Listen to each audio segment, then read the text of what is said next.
c'est Elina SMR. J'espère que vous allez bien. Et si aujourd'hui on reprenait un épisode de mon podcast que je pense appeler Dear Journal. Alors je sais que c'est hyper cliché de l'appeler genre Cher Journal en anglais, donc Dear Journal. Mais comment vous dire, en fait ça résonne beaucoup avec moi parce que depuis que j'ai 13-14 ans, je tiens un journal intime. Bon, j'ai jamais été trop régulière, etc. Mais c'est vrai que j'adore le journaling. Et tout le temps j'écrivais Dear Journal avec la date, etc. Des fois même l'heure. Et comme ce podcast, c'est un endroit où j'aborde des sujets qui me touchent, qui me sont importants. Ah, ça c'est un habit. Qui me sont importants, je me dis que c'est logique de l'appeler Dear Journal. Et du coup, aujourd'hui, on se retrouve dans mon podcast, dans mon 4e, 5e épisode de Dear Journal où on va aborder un sujet vraiment difficile, enfin que la sphère ASMR en tout cas aborde quasiment jamais, voire pas. Il y a des youtubeurs français qui ont abordé le sujet, notamment Esil dans sa vidéo sur sa maman. Vous l'aurez compris, aujourd'hui on va parler du deuil. Je vous mets un petit TW. Ce que je peux dire, ça peut être un peu difficile à entendre, choquant, ça peut résonner avec vos expériences personnelles et ça peut du coup être, comment vous dire, vous faire revivre des souvenirs qui peuvent être aujourd'hui compliqués. C'est pour ça que je mets un petit peu un TW, mais moi je pense que c'est important pour moi de vous en parler et que ça fait écho aussi du coup à mon absence sur YouTube. Voilà, donc je vous laisse vous poser tranquillement, vous mettre à l'aise pour écouter cet épisode de podcast. J'espère qu'il vous plaira comme les autres avant en fait, et j'espère que malgré le sujet abordé, ça vous détendra quand même, ou alors ça vous donnera matière à réfléchir. N'hésitez pas toujours à partager votre expérience dans les commentaires. Je vous lis et je vous réponds vraiment tous. Donc voilà. Écoutez, je vous laisse avec la suite de la vidéo. Alors, pourquoi j'avais envie d'aborder la question du deuil avec vous aujourd'hui? Donc je vous l'ai dit en intro, ça résonne avec ce qui s'est passé pour moi il y a un mois et mon absence sur YouTube. Cette vidéo, je pense qu'elle va être séparée en deux grandes parties. La partie 1, ça va être le deuil d'une personne qui n'est physiquement plus, qui est une personne qui est morte, qui est décédée et qui s'en est allée. Tous les mots que vous voulez ou que vous pouvez utiliser pour aborder la mort de quelqu'un. Moi je dis la mort ou le décès, j'ai aucun problème mais ça je vais en parler, à faire face à la vérité. Et ensuite la deuxième partie de la vidéo, ça sera la question du deuil d'une relation et d'une personne qui est toujours en vie mais qui doit redevenir un inconnu. Voilà, écoutez, j'espère que ça va vous plaire. Le deuil, c'est quelque chose qui a très longtemps fait partie de ma vie. Aujourd'hui, j'ai 23 ans et j'ai dû commencer mon premier deuil à l'âge de 13 ans, quand j'ai perdu mon papa. J'ai perdu mon papa très tôt. Quand on a 13 ans, on est vraiment encore qu'un enfant, on est un gamin. Et pourtant, la mort d'un de nos proches, et surtout d'un parent aussitôt, ça nous en met plein la figure. Et il y a plein de décisions, j'ai envie de dire, entre guillemets, d'adultes à prendre. Notamment quand le proche est à l'hôpital et qu'il faut décider de le débrancher. Quand on vous demande ça à 13 ans, quand, comment dire, on remet entre guillemets la vie de votre papa dans les mains et qu'on vous demande, qu'on vous explique la situation médicale et qu'on vous demande votre avis et notamment plutôt votre autorisation sur est-ce que vous voulez qu'on débranche votre papa du coma artificiel pour qu'il puisse partir et que vous devez répondre oui ou répondre non. C'est hyper difficile et on n'a plus de raison à ce moment-là. On doit être mature, on doit être grand, on doit être fort. Et c'est une décision que moi j'ai eu à prendre, qui n'a jamais été facile, mais que je regretterai jamais. Et j'avais 13 ans et demi plutôt. Et je suis là, je devais faire le deuil de mon papa. Normalement, dans, j'ai envie de dire, les schémas classiques de la vie, on fait le deuil de nos parents plutôt vers, ça dépend bien sûr, mais quarantaine, cinquantaine, voire parfois la soixantaine. Pas à 13 ans. Donc je suis là, j'avais 13 ans et demi, c'est mon premier décès. Mon grand-père est décédé, j'avais 1 mois, donc je m'en souviens pas. J'ai jamais eu à faire son deuil puisque je ne l'ai pas connu. Et là, je devais faire le deuil de la personne, d'un pilier de ma vie. Enfin, c'était mon père, quoi. Ça m'a pris 8 ans. 7-8 ans pour faire mon deuil. C'est extrêmement long. Ça m'amène du coup vers mes 20 ans. 7-8 ans à essayer de faire le deuil de son papa, c'est passé par plein de phases psychologiques difficiles. Vous savez, quand on parle en psychologie des 7 étapes du deuil, c'est ultra vrai. J'ai longtemps été dans le déni. Dans le sens de... En fait, j'ai pleuré sa mort. Après, bien sûr que ça a été difficile sur le coup. D'être à l'hôpital, de devoir organiser les obsèques. Mais j'ai eu beaucoup de mal à pleurer. Pourquoi ? Parce que je me disais que j'avais pas la place à mon chagrin. Parce que tout le monde était peiné autour de moi et tout le monde pleurait à son enterrement. Et moi j'étais en mode j'arrive pas à pleurer. J'arrive pas à pleurer parce que je pouvais pas en fait. C'est comme si j'avais été déconnectée de la réalité. J'avais l'impression que c'était pas à moi que ça arrivait. Et que mon corps il s'était automatiquement oui, mis en mode spectateur. C'est comme s'il y avait une Eva qui avait pris ma place pour pouvoir gérer et canaliser ses émotions et en quelque sorte me protéger de la situation. Donc la réalisation du décès de mon père, je pense qu'elle est venue 3-4 mois après, quand je me suis dit que cette situation-là, elle serait là toute ma vie et que son absence, pareillement, alors avant bien évidemment son absence m'était extrêmement douloureuse. Ça fait partie aussi des étapes du deuil. Comment dire, de dissocier les émotions aujourd'hui. Quand je parle de mon père, j'ai assez de recul en fait pour pas que ça me blesse, pour pas que ça me rende hyper triste, que j'en ai pas les larmes aux yeux. Donc voilà, ça c'est aussi un signe qu'on a fait notre deuil. Même si je pense que toute notre vie, on travaille à s'habituer à l'absence de l'autre. Voilà, donc j'ai été dans une phase de déni pendant plusieurs mois. Et après est venue une phase de colère qui a duré longtemps chez moi.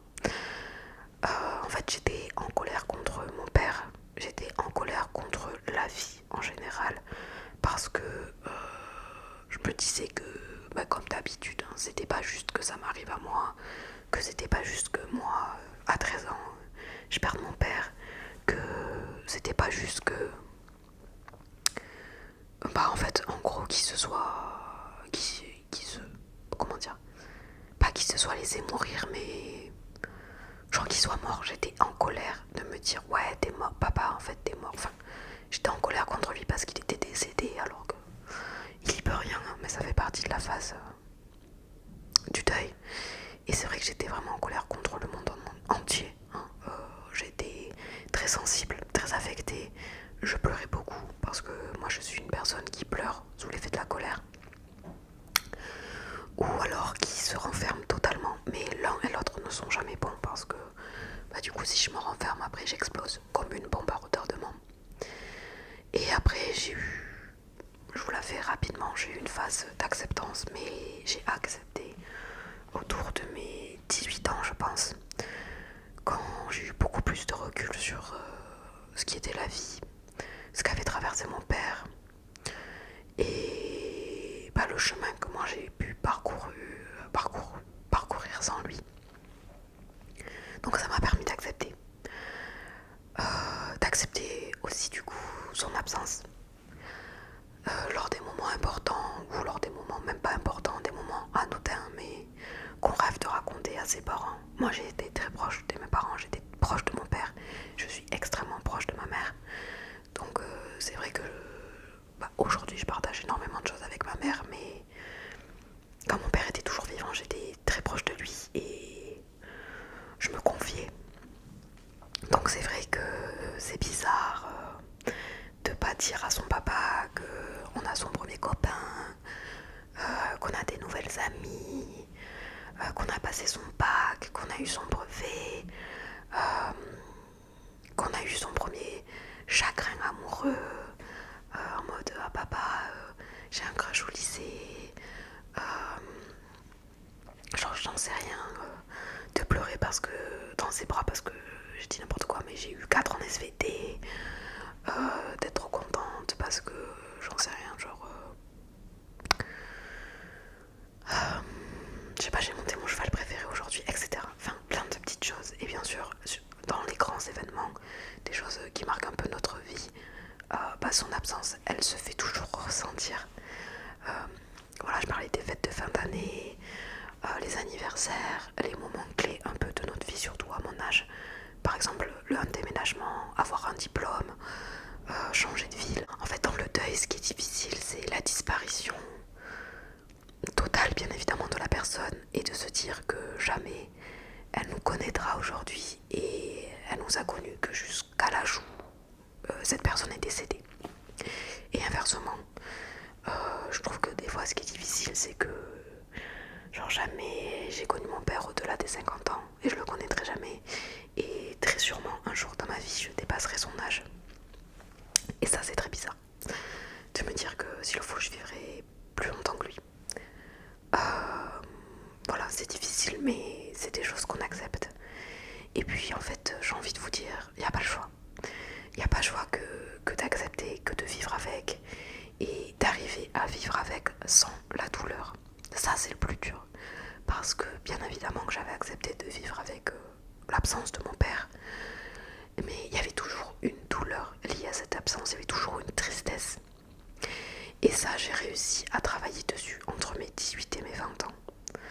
J'ai réussi à me dire, à parler de mon père et de son absence sans être triste, sans douleur. Et c'est là où j'ai compris que j'avais réussi à faire mon deuil d'une personne qui était morte. Parce que j'avais plus les larmes qui me montaient aux yeux, j'avais plus ces petits tremblements qui arrivaient quand je mentionnais le nom de mon papa. Et figurez-vous que j'ai pleuré quand je m'en suis rendu compte que j'arrivais à parler de lui sans douleur. J'ai pleuré. En fait, j'ai pleuré de soulagement parce que ça faisait longtemps que j'essayais de faire mon deuil complet, entièrement, que j'ai vu de psy par rapport à ça, et que ça marquait beaucoup qui j'étais encore, alors que l'événement il avait pu se passer 5 ans avant, que ça a marqué encore mes relations dans mon style d'attachement relationnel, que ça a marqué aussi mes peurs dans des relations, donc la peur de l'abandon, la peur d'être quitté, la peur de la disparition de quelqu'un. C'est pour ça que ça m'amène à parler de faire le deuil d'une personne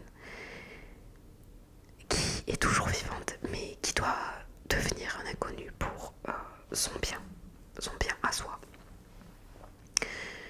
J'ai fait une vidéo sur l'amour en juin, et je vais pas vous mentir, je trouve cette vidéo hyper mature.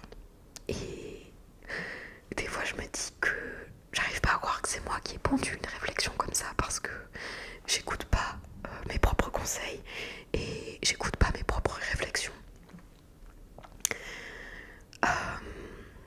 Ce qui s'est passé en décembre, début décembre, c'est que j'ai appris que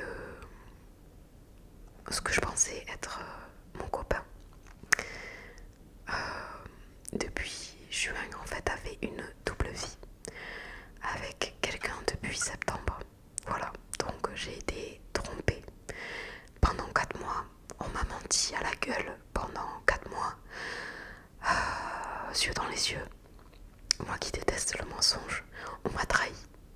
C'est ça le plus difficile, c'est la douleur de la trahison, je vous jure que ça fait tellement mal physiquement, genre c'est pas que mental, c'est à chaque fois. Aujourd'hui j'arrive un petit peu à en parler plus facilement, il y a moins cette douleur physique, mais là je le sens monter, mais c'est important d'en parler. J'ai l'impression d'avoir un poignard, vraiment une épée qui m'est rentrée en plein dans le sternum. Et quand j'ai appris que ce que je pensais être mon copain, on va l'appeler, on va lui donner un autre prénom. J'ai envie de dire Clochard, mais on va l'appeler Richard. Quand j'ai appris que Richard m'avait trompé, il a d'abord essayé de nier. Mais bon, il s'est vite rendu compte que je savais la vérité, donc à un moment donné, il faut arrêter de mentir. Et c'est comme si l'épée, elle s'enfonçait, elle s'enfonçait, elle s'enfonçait. Et là, ça a déclenché toutes mes peurs. Donc, notamment ma très grande peur, la peur de l'abandon et la peur de la disparition de quelqu'un. Voilà, je suis toujours terrifiée à l'idée de perdre quelqu'un que j'aime énormément. Parce que forcément, ça me renvoie toujours au décès de mon père, mais également au décès de ma grand-mère. C'est des gens que j'ai aimés, qui ont été débités dans ma vie. Et là, de me dire qu'on m'a trahi, donc déjà un sentiment affreux, et que cette personne, elle doit mourir dans mon cœur et dans mon esprit alors qu'elle est toujours vivante, et que mon cœur et mon esprit doivent faire le travail de la faire devenir un inconnu que je peux croiser dans la rue. Enfin, on habite dans la même ville, donc j'ai envie de dire, je peux tomber dessus. C'est hyper difficile de faire le deuil d'une relation amoureuse. C'est incroyablement difficile. Alors pourquoi c'est difficile pour moi? Parce que la personne, elle n'est pas morte. Et me dire que la personne est décédée, c'est vraiment plus facile de mon point de vue de faire le deuil. Pourquoi? Parce que je me dis que tous les souvenirs sont terminés, hop, point. Il y a un événement marquant qui fait que ça s'est arrêté, c'est inéluctable, ça ne pourra jamais bouger. Deux, parce que si la personne est décédée, je ne peux pas tomber sur elle. Donc je ne peux pas avoir un trigger de tomber sur elle dans la rue, d'avoir des nouvelles d'elle par un tierce. Je sais pas, je dis n'importe quoi, de me promener dans la rue, d'entendre une voix qui lui ressemble. Ça c'est hyper difficile pour moi. Ou de sentir un parfum qu'il portait, ça aussi c'est difficile pour moi. Et d'ailleurs ça m'est arrivé il y a pas longtemps, genre je me baladais dans la rue et j'ai senti le parfum de Richard et je me suis dit, genre vraiment je me suis figée, j'étais en mode, oh, quelle horreur, qu'est-ce que je fais? Genre ça m'a mis en panique. C'est pas le premier deuil de relation amoureuse que je dois faire. C'est pas le premier deuil de relation où on m'a trompé que je dois faire. Voilà, je n'ai malheureusement pas trop de chance en amour. Alors que je pense que je suis une personne qui mérite amplement d'être aimée correctement, qui sait aimer correctement et énormément. Et ça, je douterai plus jamais de moi. Genre, je m'enfermerai plus dans des relations destructrices où la personne m'aime à moitié, ou même un jour sur deux, ou même mais a besoin d'aller voir ailleurs pour pouvoir m'aimer. Ça, c'est fini, c'est net. Mais là, je dois faire le deuil d'une personne qui est plus présente, mais qui est encore vivante, qui est encore une essence, qui est encore elle-même, qui vit encore, qui a sa vie, qui pense, qui va grandir, etc., qui va évoluer. C'est très difficile. Là, je pense que je suis dans la phase colère. Le déni, il a duré 2 jours. Il a duré 2 jours pendant lesquels je n'ai pas pleuré. Et après, je suis partie en énorme crise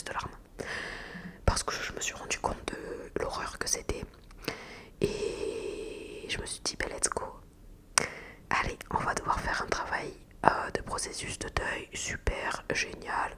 J'en avais pas du tout envie, mais c'est une obligation. Et puis en fait, il y a le deuil de la personne qu'il faut faire, le deuil des souvenirs, le deuil de toutes les choses qu'on a construites parce que, sans vous cacher, cette personne, c'était ma relation de 6 ans. Donc en fait, on s'était remis ensemble. Donc en tout, on est resté ensemble à peu près 6 ans et demi. Donc c'est vrai que en fait on s'est remis ensemble alors que j'étais déjà dans mon process de deuil et de guérison de notre relation de 6 ans. On a eu une espèce de situationship pendant 6 mois. C'était très compliqué. Mais en fait j'aimais tellement Richard que j'étais prête à tout accepter par amour pour lui. En fait, de ce que je croyais être de l'amour pour lui. Et je me disais, lui et moi, c'est sûr, on va mourir ensemble. Genre, Richard, c'est mon âme sœur. Genre, vraiment, c'est mon âme sœur. Twin flame, tout ce que vous voulez. On s'entend tellement bien que, voilà, on avait eu besoin d'un petit temps de séparation de 3 mois pour régler nos problèmes. Chacun de son côté, surtout nos problèmes de santé mentale, pour, entre guillemets, mieux se retrouver plus tard. Bon, ça n'a pas été le cas, hein.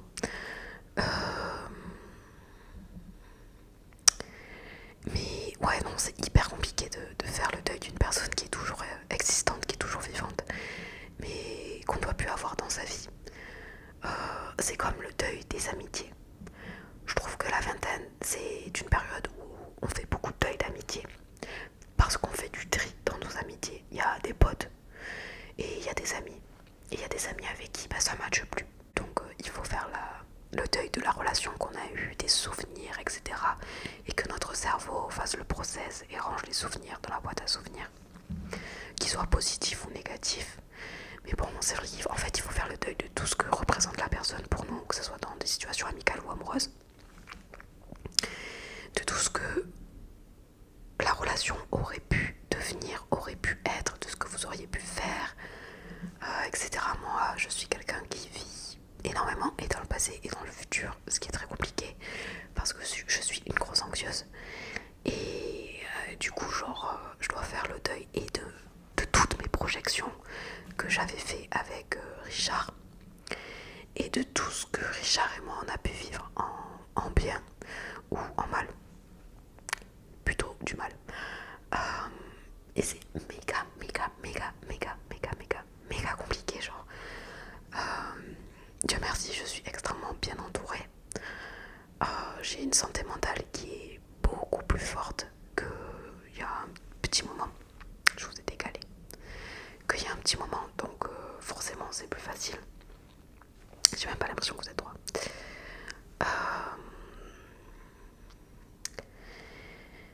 Et puis, comme c'est pas ma première rupture amoureuse, c'est pas la première dans laquelle on me trompe, mon cerveau sait déjà comment faire le travail, comment accepter la chose. Ça, c'est très difficile d'accepter la chose parce que forcément ça touche à notre ego, ça touche à notre estime de soi, on se remet beaucoup en question, on se demande qu'est-ce qu'on a fait de mal en fait pour être trompé, quel est le souci avec nous.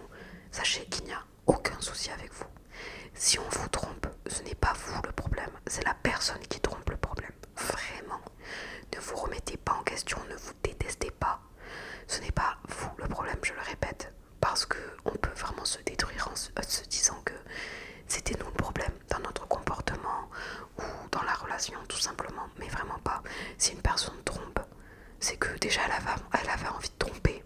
Si une personne trompe sur plusieurs mois, c'est que c'était totalement choisi. C'est un choix de tromper. Vraiment, c'est un choix. Même bourré, c'est un choix de tromper. Voilà. Mic drop. Mais vraiment, vous remettez pas en question. Et du coup, oui, le processus, c'est d'accepter d'avoir été trompé, que ce n'est pas soi le problème. Et ensuite, c'est demander à votre cerveau de supprimer les projections qu'il avait fait avec la personne. Ça, c'est difficile, mais j'ai envie de dire mon cerveau l'a déjà fait. Et d'essayer d'oublier les sentiments pour la personne. Ça, je suis en plein dans cette phase-là. Genre, mon cerveau et mon cœur sont en train de se détacher de cette personne-là. Déjà, comment je le vois? Il ne me manque absolument pas dans mon quotidien. Richard peut me manquer quand soit j'ai une très bonne nouvelle.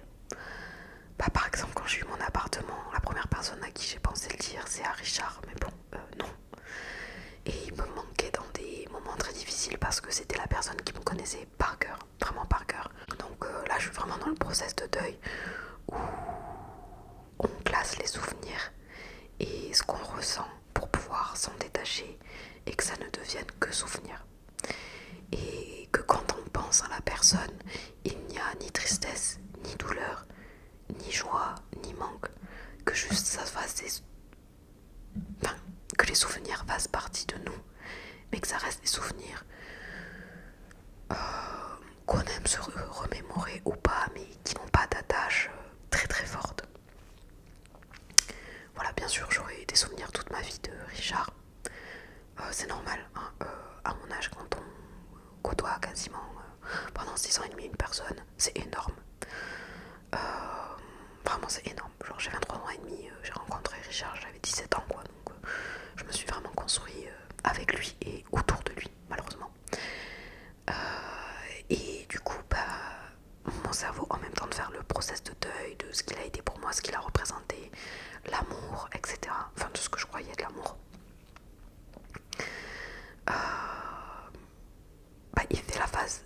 Il me fait... Comment dire? Je suis aussi en deuil de la personne que j'ai été avec lui. Du coup, là, je suis en train de me découvrir moi-même, seule, de kiffer à vivre seule. Mais je pense aussi vraiment que c'est plus facile de faire un deuil d'un amour toxique, tumultueux et compliqué qu'un amour sain, un peu idyllique. Genre vraiment. Et puis je suis extrêmement bien entourée. Voilà, enfin, vraiment les gens autour de moi, je les aime.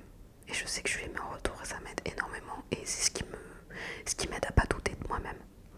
Genre, je sais que je mérite d'être aimée. Et par les autres et par moi-même. Et que je dois plus jamais baisser mes standards pour quelqu'un. Genre, si tu me prends pas comme je suis, c'est juste que t'es pas la bonne personne. Tout simplement. Voilà, c'est tout. C'est tout pour le podcast. J'essaye de pas trop m'étaler. Mais vraiment, le mot de fin de ce que je veux dire, c'est chaque deuil est différent. Prenez votre temps. C'est pas grave de faire un deuil en plusieurs années, plusieurs dizaines d'années, etc. Je pense que c'est quelque chose sur lequel on travaille toute notre vie. Il y a des moments beaucoup plus faciles que d'autres. Il y a des années où l'absence de l'autre se fait beaucoup moins ressentir et c'est normal. Ne vous en voulez pas si vous pleurez encore pour la disparition d'une personne. C'est normal, vraiment, d'une personne ou d'un animal. Hein. J'ai pas parlé du deuil d'un animal, mais d'un animal de compagnie. Mais bon, pour moi, je le mets sur le même stade d'une personne qu'on aime. Ne vous en voulez pas, vraiment, soyez clément avec vous-même, soyez tolérant avec vous-même. Perdre quelqu'un, c'est jamais facile. Perdre quelqu'un qu'on aime qui décède, c'est jamais facile. Devoir supprimer quelqu'un de notre tête et de notre vie alors qu'il est toujours vivant, c'est vraiment compliqué. Mais soyez clément. Si vous n'y arrivez pas tout seul, c'est pas grave. Parlez-en, faites-vous aider, c'est très important. Des fois, c'est bien d'avoir le regard et le conseil d'une personne extérieure, notamment d'un professionnel. Moi, j'ai aucune honte à dire que je me suis fait aider par 2 psys et une kinésiologue pour le décès de mon papa. Voilà, ça m'a vraiment aidée. Et aujourd'hui, je suis heureuse de pouvoir dire que j'ai fait le deuil de mon père et que son absence n'est plus aussi terrifiante qu'avant et que je puisse parler de lui tant dans son vivant que du coup depuis son décès. Voilà, et si vous avez réussi à faire le deuil d'une personne, d'une ou plusieurs personnes, vraiment soyez fiers de vous. Vous pouvez vraiment être fiers de vous parce que c'est un long travail ou pas, ça dépend, qui peut être très tumultueux. Voilà, écoutez, c'était le 4e épisode de mon podcast Dear Journal, cher journal, Dear Journal. J'espère que ça vous a plu.